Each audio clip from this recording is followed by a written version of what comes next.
अब पढ़ते हैं medicinal uses of micro organisms. इस वीडियो में हम पढ़ेंगे medicinal uses of micro organism, क्या क्या इस्तेमाल हैं मेडिकली माइक्रो ऑर्गेनिजम्स के।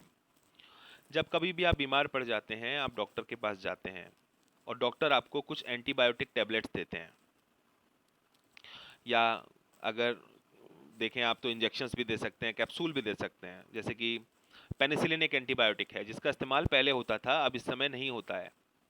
अभी दूसरी बहुत सारी एंटीबायोटिक्स आ गई हैं मार्केट में, जैसे एजिथ्रोमाइसिन, टेट्रासाइक्लिन, एम्पिसिलिन और बहुत सारी।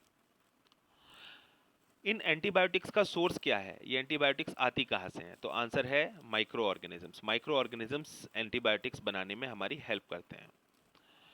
These medicines kill or stop the growth of disease causing microorganisms। तो एंटीबायोटिक्स का काम क्या है? डिसीज कॉजिंग माइक्रो ऑर्गेनिजम्स की ग्रोथ को घटा देते हैं या उनको मार देते हैं। Such medicines are called as antibiotics। These days a number of antibiotics are being produced from bacteria and fungi। आजकल तो बैक्टीरिया फंजाई दोनों का इस्तेमाल माइक्रो ऑर्गेनिजम्स इन दोनों हैं, और इनका इस्तेमाल एंटीबायोटिक्स को बनाने में बहुत होता है। Streptomycin, tetracycline, erythromycin are some of the commonly known antibiotics which are made from fungi and bacteria। तो ये नाम आप याद कर सकते हैं। एंटीबायोटिक्स को जो मैन्युफैक्चर किया जाता है, उनको कैसे मैन्युफैक्चर किया जाता है? They are manufactured by growing specific micro organisms and are used to cure a variety of diseases. तो अलग अलग प्रकार के माइक्रो ऑर्गेनिज्म से अलग अलग टाइप की एंटीबायोटिक्स हमको मिलती हैं, और बहुत सारी अलग अलग प्रकार की बीमारियां, डिसीजेस जो हैं इससे क्योर होती हैं। एंटीबायोटिक्स को जो हमारे एनिमल्स होते हैं उनके फीड में भी मिलाया जा सकता है, यानी जो भोजन हम अपने जानवरों को देते हैं, जैसे गाय है हमारे पास या भैंस है, तो उनके चारे में अगर हम एंटीबायोटिक्स को मिला दें, या पोल्ट्री फार्म है हमारा तो हम उनकी फीड में उसको एंटीबायोटिक को मिला दें, तो हमारे जो एनिमल्स हैं उनको जो इन्फेक्शन हो रहा है वो दूर हो सकता है। एंटीबायोटिक्स का प्रयोग प्लांट में जो आ रही हैं बीमारियां उनको दूर करने के लिए भी किया जा सकता है। तो जरा इस वाले पैरा को देख लेते हैं। इन 1929 Alexander Fleming was working on a culture of disease causing bacteria। तो अलेक्जेंडर फ्लेमिंग एक बहुत इंपॉर्टेंट साइंटिस्ट हैं, बिकॉज एंटीबायोटिक्स के साथ इनका नाम जोड़ा जाता है। वो डिसीज कॉजिंग बैक्टीरिया के ऊपर वर्क कर रहे थे। Suddenly he found the spores of a little green mould in one of his culture plates. तो हो क्या रहा था कि देखिए, बैक्टीरिया को ग्रो करने के लिए साइंटिस्ट कुछ प्लेट्स का यूज करते हैं। ये प्लेट्स जो होती हैं जैसे कटोरी होती है ना, उस तरह होती हैं, और ये एक दूसरे मतलब ये बंद हो जाती हैं प्लेट्स, तो मतलब हवा का संपर्क नहीं होता।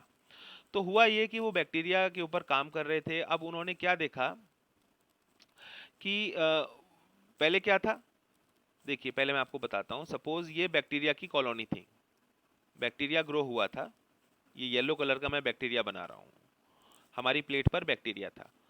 अब क्या हुआ, उन्होंने देखा कि उन प्लेट्स पर ग्रीन कलर की फंगस आना स्टार्ट हो गई है। ठीक है, then he observed that the presence of mould, mould का मतलब होता है fungus, prevented the growth of bacteria. तो अब क्या हुआ, इस माउल्ड के आने से जो बैक्टीरिया था उसकी ग्रोथ कम होनी स्टार्ट हो गई। ध्यान से देखिएगा हो क्या रहा है। माउल्ड के चारों तरफ का जो जोन है जहां बैक्टीरिया था पहले, वो अब क्लियर होना स्टार्ट हो गया, मतलब बैक्टीरिया मर गया।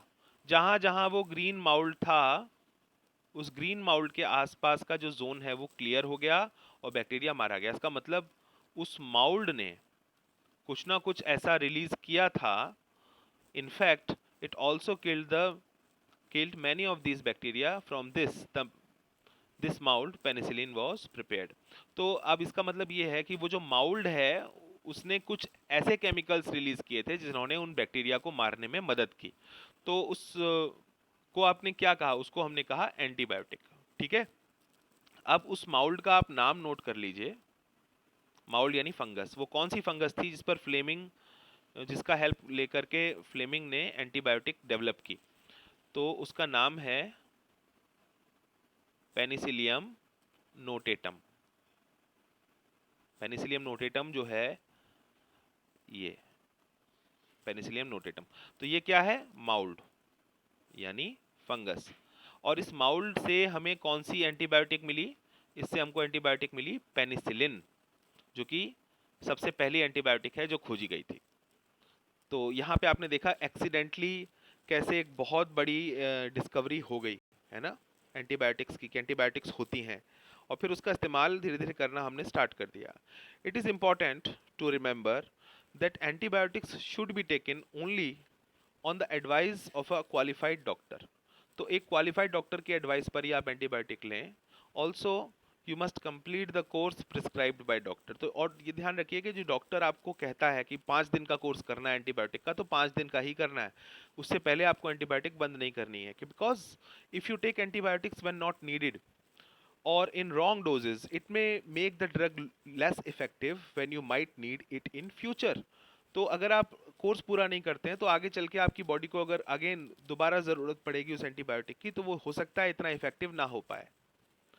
Also antibiotics taken unnecessarily may kill the beneficial bacteria in the body.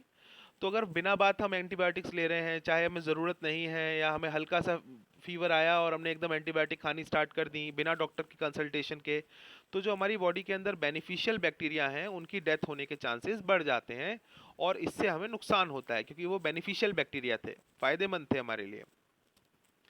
Antibiotics cold, जो कॉमन कोल्ड आपको होता है या जो फ्लू होता है, उसके लिए इफेक्टिव क्यों नहीं होती? कारण ये है कि जो फ्लू होता है या ये जो कॉमन कोल्ड होता है, ये हमको वायरस से होता है, और एंटीबायोटिक्स बैक्टीरिया को किल करने के काम आती हैं, वायरस को किल करने के काम नहीं आती हैं।